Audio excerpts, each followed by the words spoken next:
an opportunity to exchange, to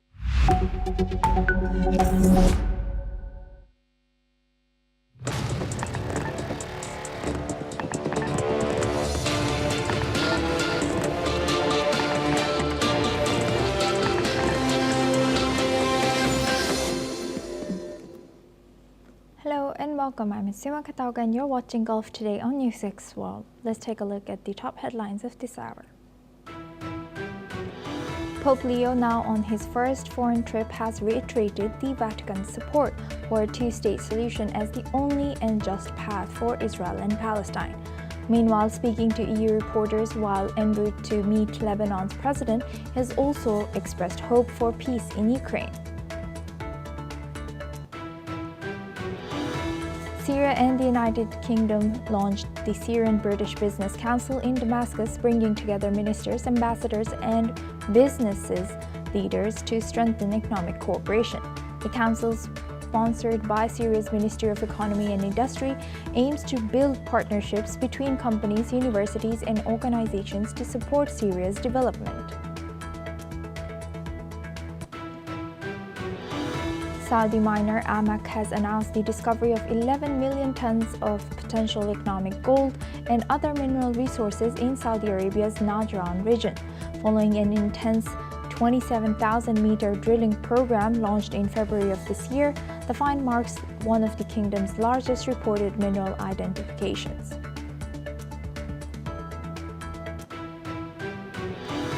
The Saudi Space Agency has successfully launched two student-designed satellites from two local universities, marking a major milestone in Saudi Arabia's push for space innovation. The launch has capped a national competition involving 42 universities, advancing Saudi vision, goals to empower local talent in space, science, and technology. The EU's chargé d'affaires to Syria, Michael Onmasht, has reaffirmed the EU's support for the Syrian people on the Day of Remembrance for victims of chemical weapons. Vying to uphold justice and international law, his statement highlighted the EU's commitment to preventing a repeat of the chemical attacks. The Union for the Mediterranean has adopted its new strategic vision and Mediterranean Charter at its 10th Regional Forum. While welcoming back Syria's first ministerial-level participation in 14 years, the Charter redefines cooperation among 43 member states, while Syria urged practical steps to support regional stability. Netanyahu's former defense attorney, Mika Fettman, has said that the prime minister cannot receive a presidential pardon without first admitting guilt on his ongoing corruption trial.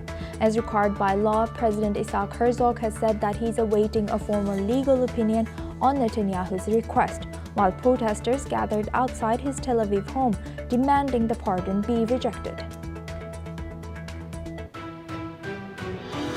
Turkish Foreign Minister slams Israel in Iran, says both Iran and Turkey view Israel as the biggest threat in the Middle East, while Turkey has also reaffirmed its support to Iran on its nuclear negotiations and sanctions.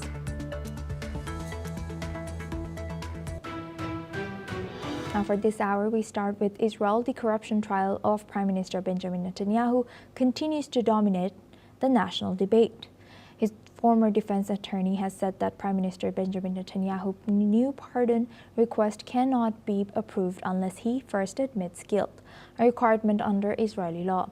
This comes as Prime Minister Netanyahu, who denies bribery, fraud, and breach of trust charges, submitted the request to President Isaac Herzog on Sunday, arguing that the trial is hindering his ability to govern and that a pardon would benefit national unity. Pardons in Israel are typically granted only after conviction. Opposition leader Yair Lapid has said that any pardon must include an admission of guilt and immediate retirement from politics. Herzog's office has called the request extraordinary and says it will review it carefully with legal opinions from the Justice Ministry. Coalition allies support Netanyahu, while critics continue to demand his resignation.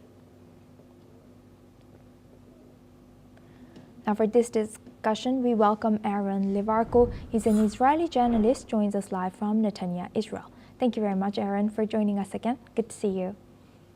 Aaron, You too, thank you.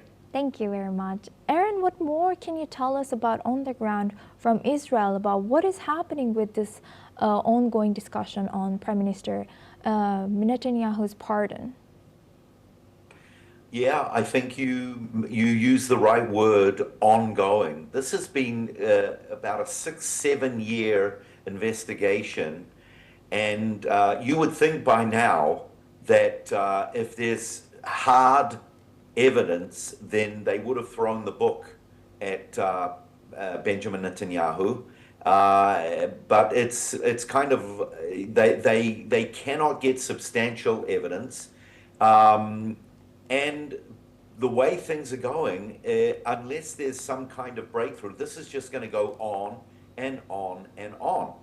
Now, it is true, according to the law, first, someone that is to be pardoned has to admit that person's guilt and be willing to step down from politics. Now, Benjamin Netanyahu has not admitted any kind of guilt. However, he came forward to the public and he said, the reason why I am asking our president for a pardon is simply so that I can concentrate on my job, on politics, on defending our nation, on working on peace, on the economy, on the security, on trade. And so he's turned to our president and our nation, letting people and letting the president know of his intentions. Now the nation is sitting back to see what our president is going to do. And this is a huge decision for our president, because he has people, as we are talking, he has protesters standing outside of his home protesting. They will be absolutely mortified if he goes ahead and forgives and pardons Benjamin Netanyahu. So all eyes are on our president. Now, there are reports that I'm reading that the president has some, or rather question marks over the president's motives, because people are saying that at some stage in the future, our very own President Herzog may well in the future run for the Prime Minister position. And if that's so, what will this position, or rather what will his decision, how will his decision affect the future should he decide to run for the Prime Minister's office? So lots are at stake. All eyes are waiting. Now, while this is happening, of course, the President of the United States, Donald Trump, when he was here over a month ago, he asked the President to pardon Benjamin Netanyahu. And one of the main reasons why Donald Trump is getting involved is because he believes that the people that want to bring down Benjamin Netanyahu are what are called the deep state of Israel.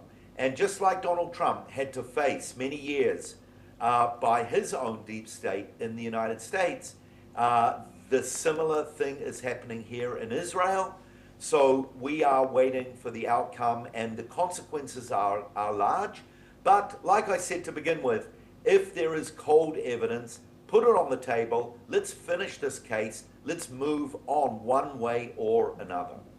And Aaron, as you mentioned, the consequences are large. What are the potential political consequences? Well, if the president does pardon our prime minister, then it's over. It's over. Anything that, whether it's the deep state or whoever, whether anyone wants to stop Netanyahu's political career, if he's pardoned, then all of these years of planning and scheming and trying to pull the trigger will be over. It will be finished. Now, if he's not pardoned, the president decides not to pardon him, well, that is really making a political statement as well as a national statement, because our president is his role is not really to be political. It's not really, our presidential role is not really a political role. It's more of a judicial, more of a statesman role. So by not pardoning Benjamin Netanyahu, he will be making a statement. He will be saying, I'm going to leave it up to the High Court of Justice.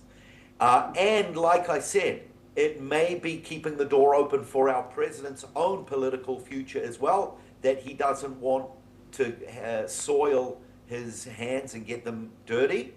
So, but going back to if he does forgive Prime Minister Netanyahu, you know, that will be a huge release to Prime Minister Benjamin Netanyahu. He will be able to focus more on his work. He's got a lot to do. We're at a pivotal place in history with what's happening with the war and what's happening with peace in the Middle East with Donald Trump's plan with a lot of the Muslim nations. Yes, 100%. Aaron, please stay with us as we come back to you for the protests discussion as well. Now, staying on this topic, with tensions rising in as Israelis gathered outside the residence of President Isaac Herzog, protesters are demanding that he reject a pardon request from Prime Minister Benjamin Netanyahu, who is currently on trial for corruption. Demonstrators say the president must protect the public, not the prime minister, while one of the activists, Amy Dror, has urged Herzog to stand with the Israeli people as political pressure mounts. Let's in fact listen into what some of the protesters have shared. The motivation of Netanyahu is clear. He knows that he is guilty and he's trying in any way to go away and run from his trial. He continued the war for more than 2 years because he wanted to be in a war and not to go to court. And now, after the war is finished, because Trump asked it, he's trying to go to Herzog and get the trial to cancel. President Herzog, you need to protect the people of Israel. You do not need to protect the Prime Minister of Israel. Your job is to protect the Israeli democracy, the legacy, to protect us as a great nation. And if you will demolish law and order, this might be the end of the Israeli democracy. Don't dare to put your hand on the Israeli democracy. So we are here to explain Herzog that we are not going to accept that. We know that he is the weakest point in this chain. This is why Netanyahu approaches him. But he has to stand still for us, for our kids, and for the way that history is going to remember him. Now for this discussion, we welcome back Mr. Aaron Livarko. He's an Israeli journalist, joins us live from Netanya. Thank you very much, Aaron, for staying with us. You know, you touched upon these protests going on a little bit, but can you tell us more about it? And how do you think this is, the whole trial, ongoing trial, if I recall correctly, I think you mentioned it's going on for 6 or 7 years. How is this affecting public trust in Israel's legal, political institutions, and what long-term implications could this case have for the presence of political accountability in Israel? Well, look, like every political party or government in the world, you know, Israel has its political and governmental tensions and issues. And there, you know, even before the war broke out 2 years ago on October the 7th, there were strong calls for political reform. We have the Judicial Committee, we have the governmental legislative area. And, you know, there's all kinds of questions. Who holds the main power? Is it the Legislative Council? Is it the Judicial Council? So you know, the consequences of what is happening with this investigation with Benjamin Netanyahu is that one of the negative things that it's causing in Israel, it's causing division. before October the 7th, Israel was probably at the worst place for many years as far as division, infighting, quarreling. There were even talks of some kind of a civil war going on. And what happens is this political division, it actually can creep into the military and among the military echelons. Now, this is very, very dangerous when you've got top generals who are to serve the elected government. If they decide that they don't agree with the government, then it can cause major problems. And we've actually had some of those problems arise during these last 2 years during the war, where our top general was actually fired because of political disagreements. It's a very dangerous position to be. So, we're a democracy, and it's good to have differences of opinion. But if you're serving the government, such as being a soldier or a policeman, and you have a difference of opinion, it can be a very dangerous situation because your loyalty is to the elected government. So this is why some people say that the people who are trying to pull down Benjamin Netanyahu, some people call it the deep state, are trying to do this simply because they don't like his policies. They don't have hard evidence against Netanyahu. Like I said earlier, if they did, you would think that by now it would have been put on the table. But they're trying one thing after another, and they haven't been able to succeed it. All the time, it's costing the taxpayer a lot of money, bringing more division, putting pressure on Netanyahu and his party. So it's a very disturbing situation. Look, if he's guilty, then let's get it done. Let's prove he's guilty. But if the president doesn't pardon him, the political forecast is that this is just going to go on and on and on. And that is not good. We need our prime minister, whether you agree with him or not. We need our prime minister to be freed up to do the job that he's been elected for. And he's got a lot on his plate. Big issues are at stake for the future economy, for the future security of Israel. Right. Thank you very much, Aaron Lavarco, for joining us today and sharing that insight throughout this news. Thank you very much. Now, moving on, according to U.S. military, American and Syrian forces have conducted a series of airstrikes targeting Islamic State weapons storage facilities in southern Syria. U.S. Central Command said the operations carried out from November 24th to November 27th destroyed 15 sites across RIF Damascus province.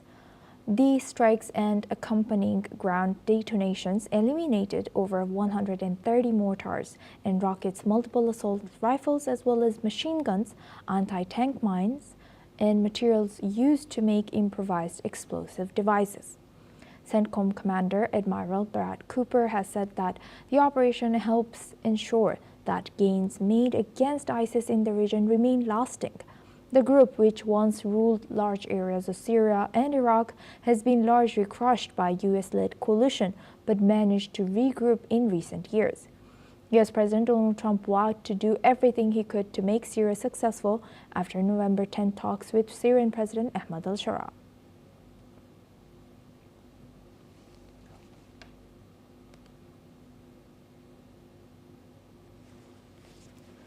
According to U.S. military, American and Syrian forces have conducted a series of airstrikes targeting Islamic State weapons storage facilities in southern Syria.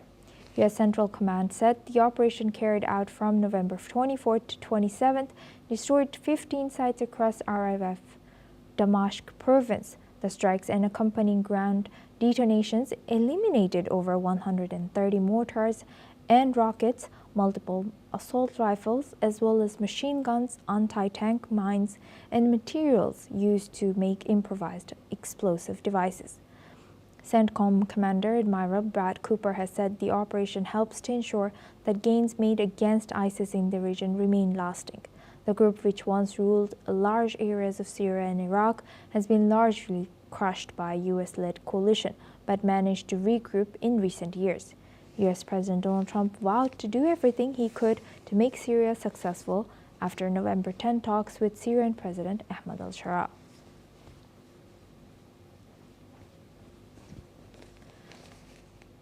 Now moving on to our next news. The Kurdistan Workers' Party has said that it will pause further steps in its peace process with Turkey until progress is made on two key issues. Senior PKK commanders said that they want movement on the release of the group's founder, Abdullah Öcalan, who has led the dialogue from his prison cell since 1999, and on constitutional recognition for Kurdish people in Turkey.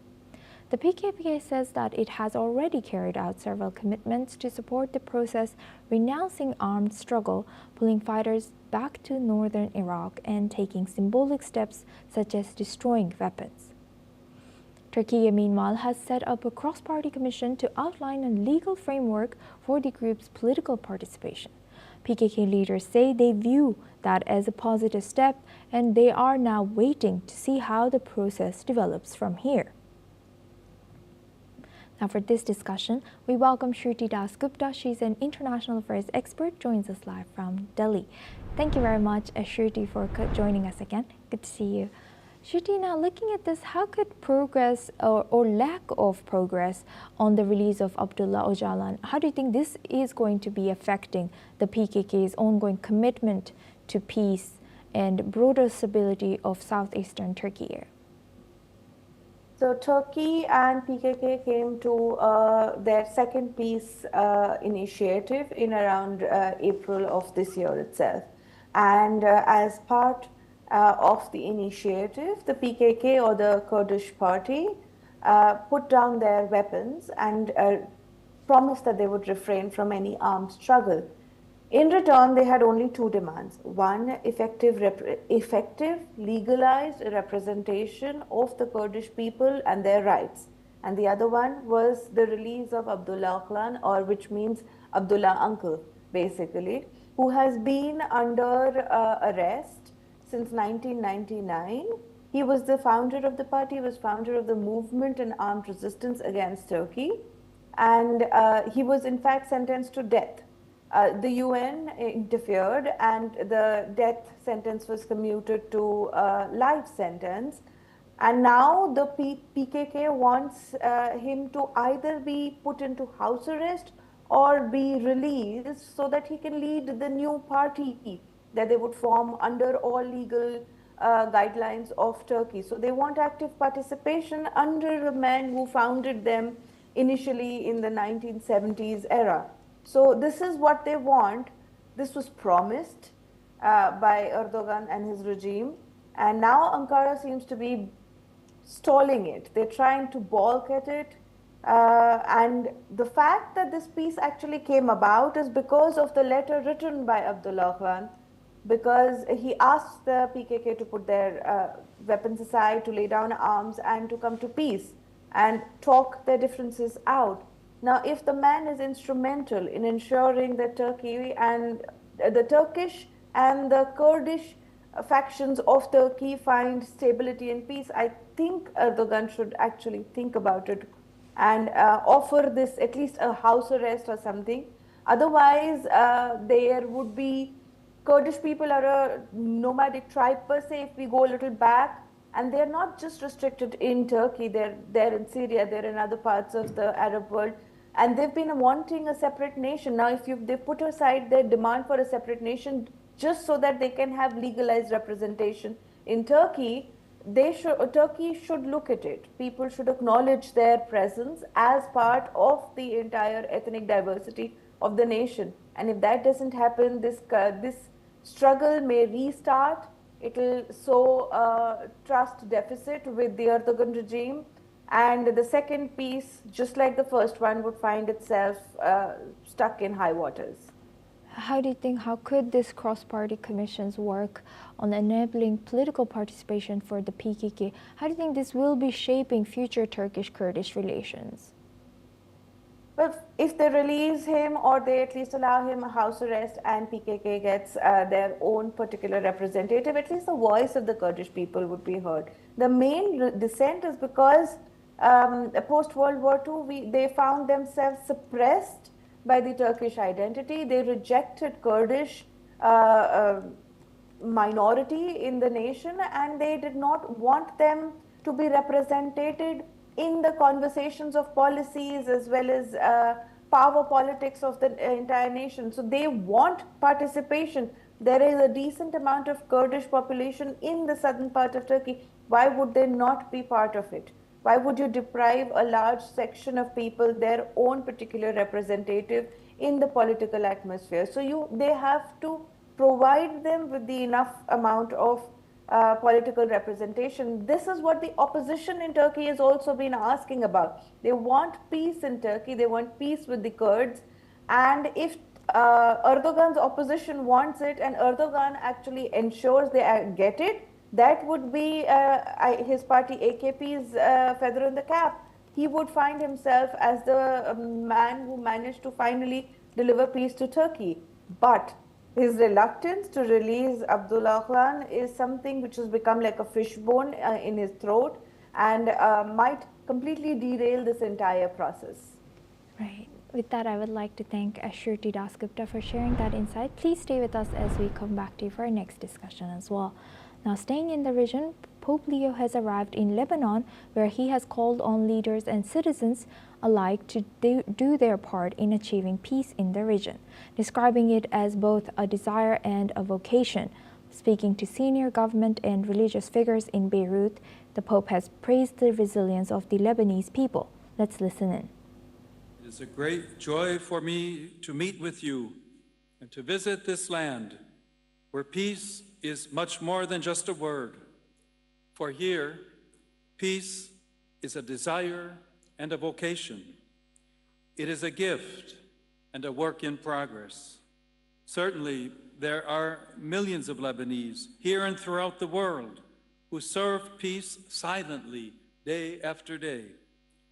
Yet you who have important institutional tasks within this nation are destined for a special beatitude if you can say that you have put the goal of peace above all else. You are a people who do not give up, but in the face of trials, you always know how to rise again with courage. Your resilience is an essential characteristic of authentic peacemakers.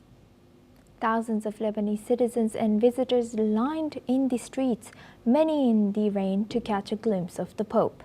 Meanwhile, Lebanese President Joseph Aoun has declared, "We will not die, we will not depart, we will not disappear, and we will not surrender."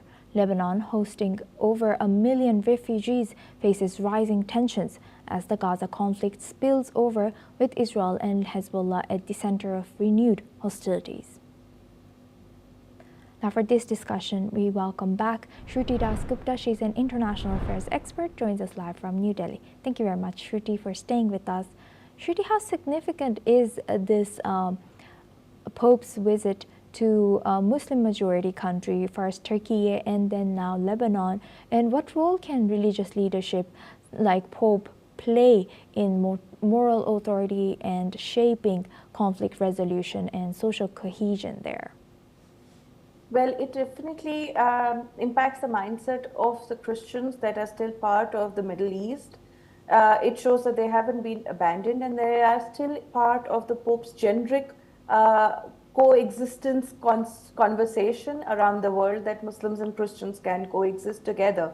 And so his visit in Turkey and more so in Lebanon, there were so many other nations he could go to. He went to Lebanon, which is currently in a quasi-war situation with Israel. So while he used that platform to ask for Palestine and peace, he also showed that he does not forget that the southern part of Lebanon is has majority Christian areas. A third of Lebanon is Christian. And by addressing the nation and by asking for Palestine and peace both in the same conversation, he has reminded Israel that while Israel is a dear friend to the Christian nation, as well as Israelis and Jews are part of the conversation with Christians. They are bound to have a common platform where Christians need to be protected, because the major impact of any action that Israel takes in Lebanon ensures that the Christians living there in that conflict zone suffer. They are not direct targets. At one point of time, Israel even armed the Christian militia against Hezbollah. That has, of course, that particular part is, of course, history. There is no longer Christian suppression at that level, but there is political risks happening. There are other risks happening, and by presenting himself as an ambassador of peace in Lebanon, he is asking Israel to put Christians in that region first, peace second, and Palestine as the foremost agenda of his global peace initiative. So he is making a statement for all the people there, for Israelis as well as Palestinians as well as Christians in the Middle East, and hopefully there are enough ears listening and watching his actions so that there can actually be continued peace in that region. Right. With that, I would like to thank Shruti Dasgupta for always joining us and sharing that insight as an international affairs expert. Thank you very much. Now we stay in the region. The Syrian-British Business Council has been launched in Damascus. The ceremony has been attended by ministers, ambassadors, and businessmen from various sectors in both countries. The event, held at the Royal Semiramis Hotel, was sponsored by the Ministry of Economy and Industry. The council aims to establish mutually beneficial partnerships between companies, universities, and organizations across Syria and the United Kingdom, contributing to Syria's development by enhancing its business and educational environment. Minister of Economy and Industry Nidal Al-Shiar has noted that the meeting marks a significant step, reflecting Syria's return to the international community and the recovery of its economic standing. And that's a wrap on Gulf Today. Keep watching NewsX World for more news updates from around the world.